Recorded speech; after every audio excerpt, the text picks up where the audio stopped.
What was the impact of Hans Sennholz on the libertarian movement? Join Richard Ebeling and me in this week's Libertarian Angle as we examine that question.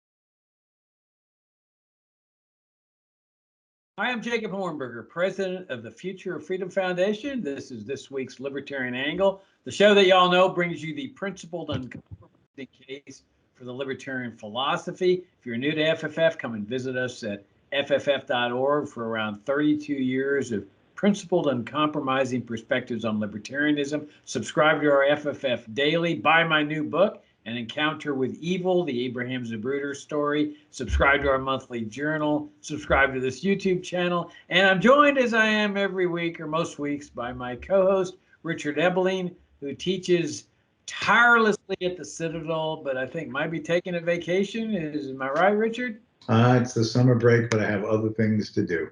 Yeah. Like what? Read books, which is what you do during the school year anyway. Walk my dog. Walk your dog, yeah. All right, Richard, we've been talking about libertarian giants who have influenced you and me, as well as many other libertarians. And I thought we need to focus on a guy that was near and dear to both of our hearts, and that's Hans Sennholz.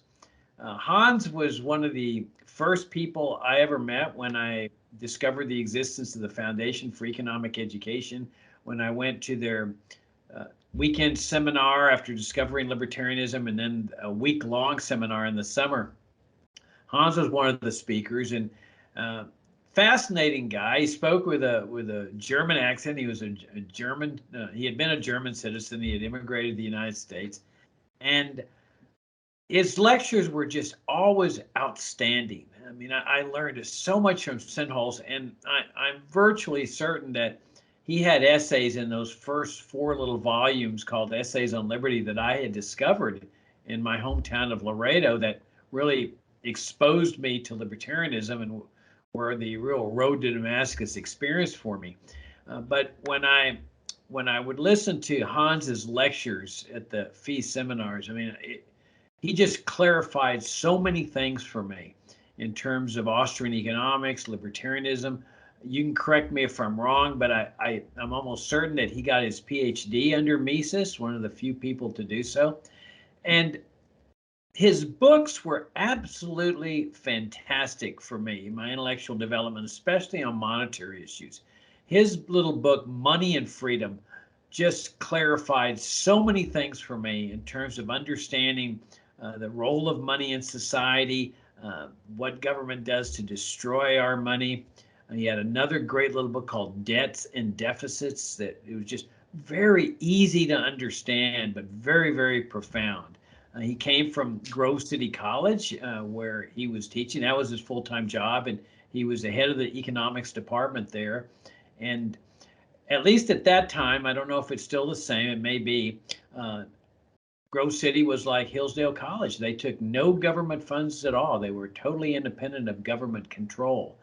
And so it was appropriate that Hans was teaching at that school. And everything I hear about Grove City today, their economics department is still a fantastic department because I think it was Hans that hired the people there who later hired other people. And so they still have that strong Austrian libertarian tradition. Later on, Hans became president of the Foundation for Economic Education. So he had a remarkable career, and he certainly played an enormous role in my intellectual development as an Austrian and as a libertarian.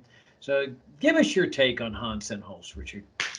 Well, I should point out that this year marks what would be the 100th birthday of Hans Sennholz. He was born in February 1922.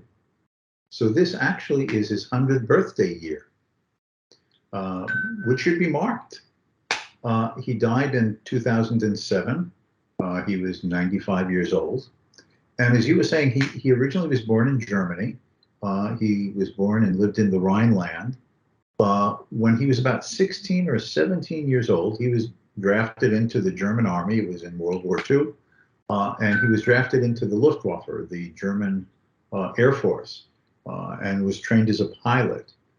He flew missions in Norway, in the Soviet Union, but then his air unit was reallocated or redistributed to North Africa following the Allied invasion of North Africa, Operation Torch in November 1942. And he was shot down I believe, in Tunisia by American planes. But let me sort of put that a little bit in focus. I met Hans Sennholz back in 1972. I was still an undergraduate in Northern California. I was working on my undergraduate economics degree at California State University, Sacramento.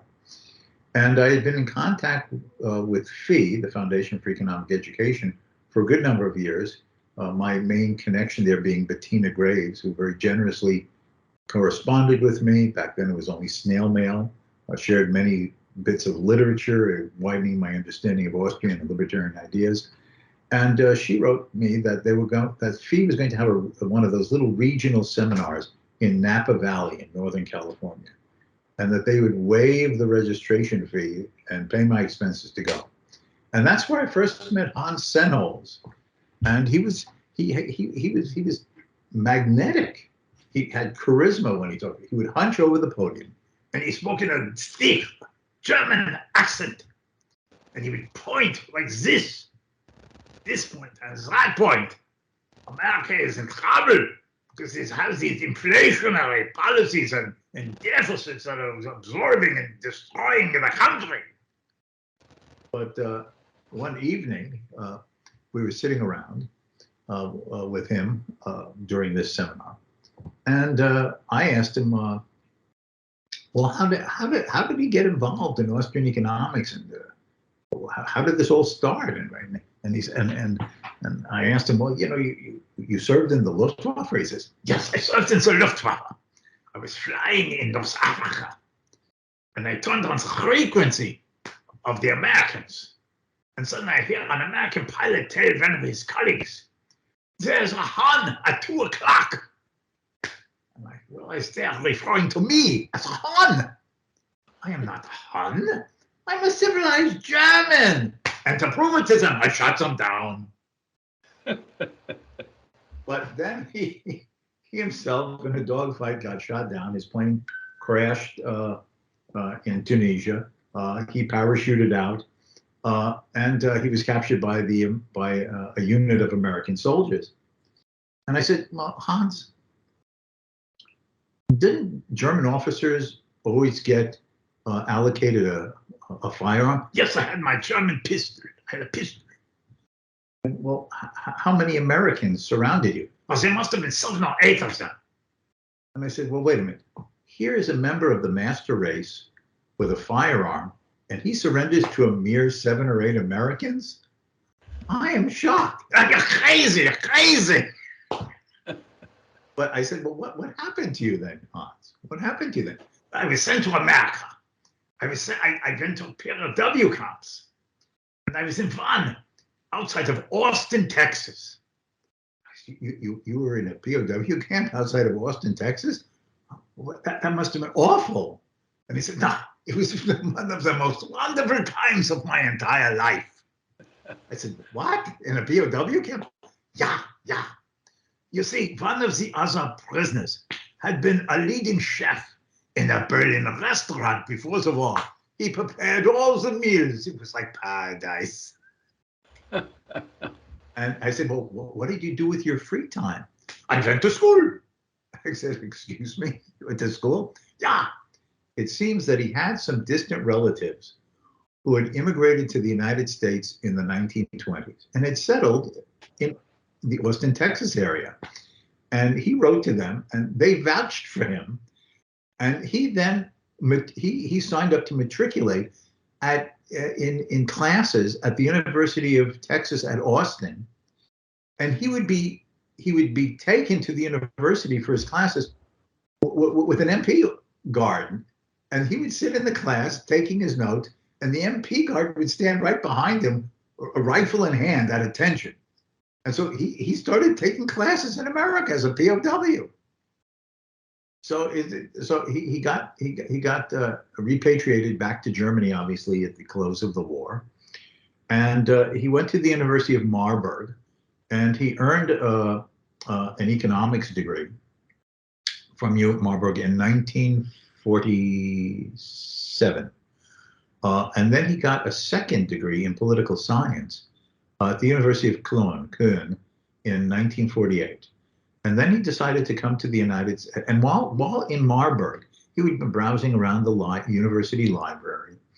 And he had found on the shelves these books by this guy called Ludwig von Mises. The German editions, obviously, the original German language versions of Mises's Theory of Money and Credit, where he lays out the Austrian theory of money and the business cycle. And Mises's famous book on socialism, which in German is called Gemeinwirtschaft. Where he criticizes socialism and planning and everything. And he was quite taken by these. Right? These are masterful works. But in 1949, he decides to get accepted to NYU. He was going to study business.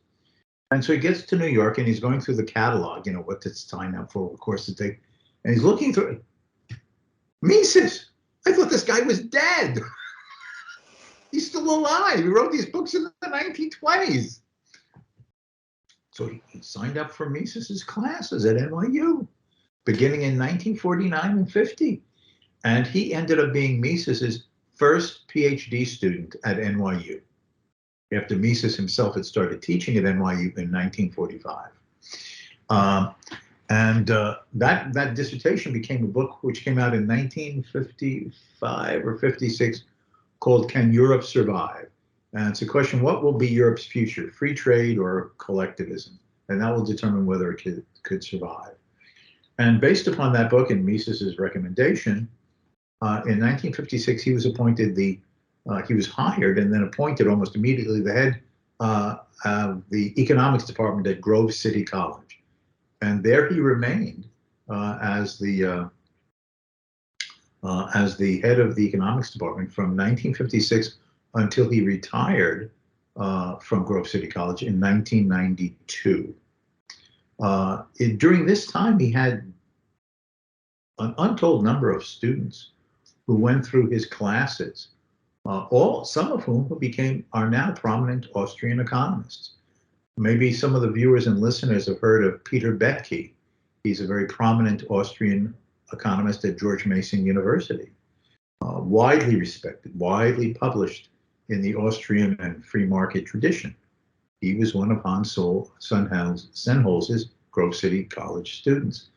Again, maybe perhaps not as known as Peter Boettke, but exceptionally good Austrian-oriented economist is Sanford Ikeda, who teaches at Pace University in New York. And he too was one of Hans Sennholz's students at Grove City College, and a variety of others. But where he was extremely important, in the 1950s and 60s and 70s, this was a time of an intellectual desert for Austrian economics in the mainstream of the economics profession. It was the kiss of death in terms of trying to get a professional teaching position. You rarely could get any articles in the mainstream economics journals. That point of view is considered, out of the mainstream. And what Sennholz did, he started writing articles and then books. Rigorous, well-informed, logical, factual, methodical, but in a clear, lucid, informed layman's style of writing that reached thousands upon thousands of people, especially, though not exclusively, through what were hundreds of articles that he eventually ended up writing in the Freeman. Out of this came some of his books. You mentioned a few, Jacob. I'm just going to show a few. The Age of Inflation. The one you mentioned, Freedom and Money. The Politics of Unemployment. Debts and Deficits. And what I think was his last collection of essays derived from Freeman articles, the publication then of the Foundation for Economic Education, says sowing the wind, sowing the wind. And through these articles, he popularized and explained the logic and would apply to the issues of the day the core and essential ideas and insights of the Austrian School of Economics, from Menger through Mises and Hayek. He had immense influence. And then when he retired from Grove City College for 5 years, from 1992 to 1997, he served as a president of the Foundation for Economic Education. And in that role, there had been several transitionary temporary presidents. He kept the free seminars going. He extended their publications and more anthologies. In fact, when he was president of FEE, he had me edit one of these volumes. It's a collection of Freeman articles that I call Disaster in Red. Disaster in Red. And it's Freeman articles on the theory and the practice of socialism and communism around the world. He would lecture widely. He continued to write widely.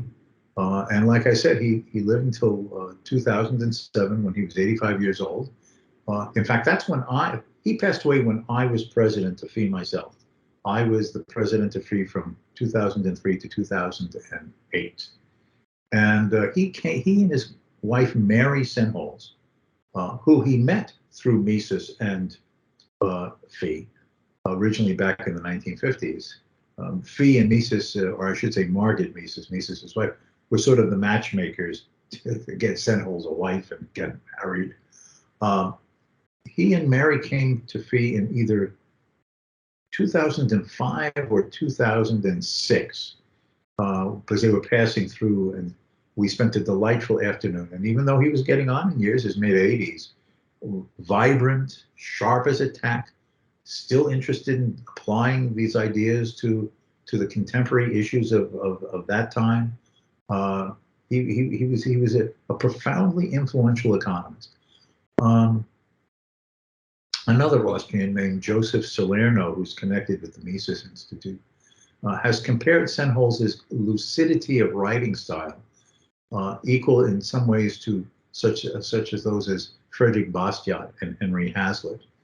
And it is not an exaggeration that you read a Senholz article and he distills what can be viewed as sort of dry, abstract economic thinking into an everyday common language without compromising on the subtlety of the arguments in a way that virtually anyone who just takes a little time to just sit down and read the article can thoroughly and clearly understand and appreciate. He was a keeper of the flame of the Austrian school for part of the time when the Austrian school was in a hiatus in the post-World War II period, and then helped through his articles to revive and extend its circle of readers and appreciators. So he was an important figure that should be saluted, and particularly since we're in this year celebrating what would be his 100th birthday. Yeah, like I said, the lucidity of his writing really came through loud and clear when I would read his books on monetary policy. I mean, I would attribute Hans's books as probably the best explanation for me on monetary policy, even better than Mises. Mises' writing was very complex at times, especially in Human Action, but in that little book, Money and Freedom, that Senholz wrote, I learned more about the concept of money than I think any other work, and then reinforced by his book, Debts and Deficits. And you capture his accent and his passion perfectly. I mean, he was a really passionate guy. I mean, he had the fire in the belly. This was not just a plain old academician, professor. This is a guy that was just on fire with liberty. And you can catch that in his speeches. And so if anybody can find his speech, I'd highly recommend you watch it. when you were there, Richard, you know, I don't recall when we were there whether they were. I don't think they were videotaping the talks, but yet I remember when I went to work at Fee, they had these little discs that you could watch of some of the old people like Ben Rogie and things like that. Do you know of any talks that Sennholz did that are on video? I think there may be, if not a video, certainly an audio, but maybe a video of Sennholz, one or more of Sennholz's talk, which may be discoverable on the Mises Institute site, though I can't say that for certain. But I think it's possible. It would be a great tragedy if, and in fact, I was remiss before we decided to do this topic today, not to check YouTube and a few sites myself to see if there is one, because you know, there's a famous German philosopher of the 20th century who maybe some of the viewers and listeners have heard to, called Anna Arendt. She had escaped from the Nazis during the war. She's famous for a book on the origin of totalitarianism. She wrote a book about the Eichmann trial in Israel, when Adolf Eichmann was captured by the Israelis and put on trial in Jerusalem. But she has a book called The Human Condition. And in a passage in this book, she says that in ancient Greece, the only means of communication was obviously the spoken word, where a person would speak before an audience, right? No television, no radio, no, streaming. But that what was as important as the words that a person spoke was for the audience to see him as a personality. The sincerity, the sincereness, the seriousness, the passion in which the speaker would articulate the ideas. And that was as important in understanding the meaning of the ideas as well as the truth of the ideas as expressed by the mode of expressing it by the speaker, the art of rhetoric. And that's what you got from Hans Sennholz. Sennholz would get up at that podium, and I'm sure that he preserved his German accent with its sort of strongness and the particular way he did his body language, particularly to amplify the thoughts for visual as well as audio impact, because it was a show, and I mean a show not in the derogatory sense. Is that you were drawn into what he was saying by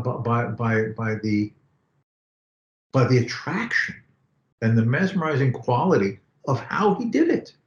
It is not surprising that when people like Peter Boettke and others say that they were so influenced by him to become interested in economics in general and Austrian economics in particular, that it was his teaching style as much as the content. And I should just mention one other thing, if I may be permitted to, is that when Sennholz was about 70 years old in 1992, there was a collection of essays issued in memory of that 70th birthday. In German, it's called a Festschrift. And this collection of essays in honor of Hans Sennholz is called A Man of Principle, and edited by a fellow named John Robbins and Mark Spangler, two people. But I consider myself privileged that I was asked to contribute an essay to this volume for Sennholz's 70th birthday, because even though I never had him as a teacher, I had heard him speak at Fee when I was a student. And in fact, and then I, of course, had that first meeting with him at Napa Valley. And then the next time I met him, one of the next times I met him, was actually in Dallas, Texas. I don't remember if it was a program that Fee organized, but I was asked to be on a program, a Fee program maybe, with Hans Sennholz on monetary matters. And this would have been around 1988 or 89. No, I remember. Excuse me, 1984 or 1985, 1984 and 1985. And he gave me one of the finest compliments. because I finished my talk on monetary freedom and denationalizing money and so on. And when I came off the podium, he said to me, Richard, that is a talk that would have even inspired Ludwig von Mises. Wow. That was a very, very nice compliment. That's real nice. No, I think you're referring to, unless this is a different event. We were driving in Texas one time. You, me, Hans and Holst, and I can't remember who the fourth person was. It could have been Bob Anderson, who was also he was vice president at FEE. But we were driving, I think, to Roland Story's conference, and it was during that trip that we discussed his being captured by the American troops and Right. so forth. And that had to be in the late 80s or before I went to FEE, I think. Now, I remember that this was a program, it was a one-day program in the Dallas area. And Yeah. Hans spoke and I spoke, because I was teaching at the University of Dallas then. And I'm sure it must have been some fee-sponsored program. But anyway, it was a delight to be on the same program with him. Yeah, we've talked about this last week with when we discussed Leonard Read, who founded the Foundation for Economic Education, about how Read was able to attract this relatively small group of hardcore Austrian libertarians. It was because of that group kind of being brought together in these essays that I discovered that really broke through the inches thick indoctrination to which I'd been subjected, especially in the public schools that I attended. And Hans was part of this group. And can you talk a little bit about whether he was friends with these other people like Henry Hazlitt? Well, he obviously knew Mises and other people that Read was attracting. Ben Rogie, I mentioned, he was a professor at Wabash College.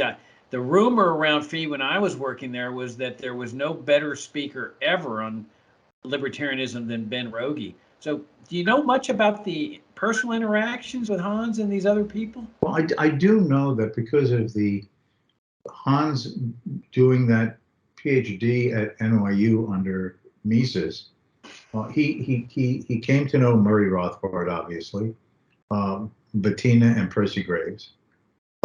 He came to know Israel Kirzner because Israel started working on his own graduate degree and then PhD with Mises at NYU.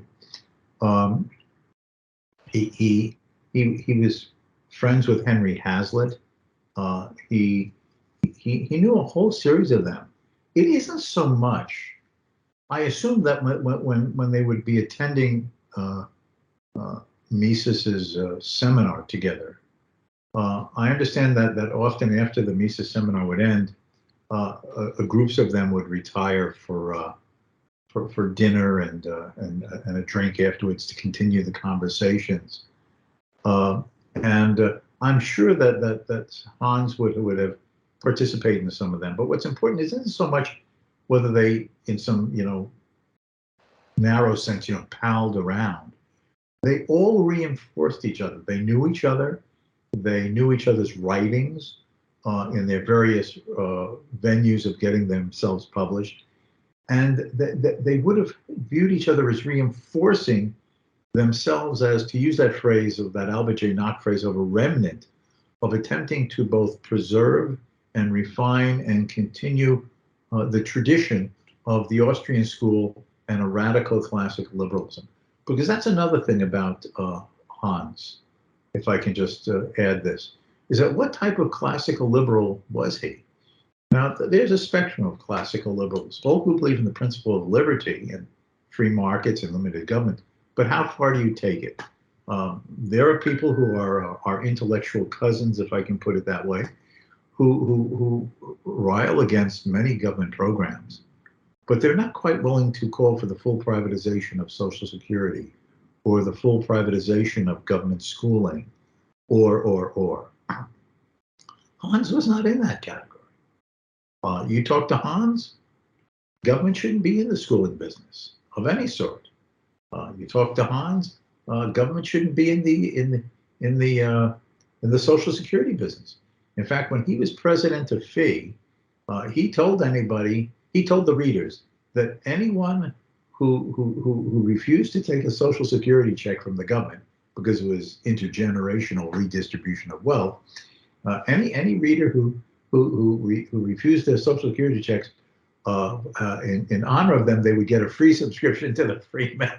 Not quite the same amount of money, but it was the thought that counts. Okay, and on monetary matters, he certainly didn't believe in a government-managed gold standard, though he appreciated the historical value of the gold standard even in the 19th century. Nor would he have followed a Milton Friedman paper money rule for expanding the money supply. He just said that government shouldn't be in the money business. It should be a market-chosen medium of exchange with private competitive banking, in which government had nothing to do with the value of the money, the supplying of money, and certainly had no role attempting to manipulate interest rates. So he was an extreme laissez-faire classic liberal in the most complimentary way.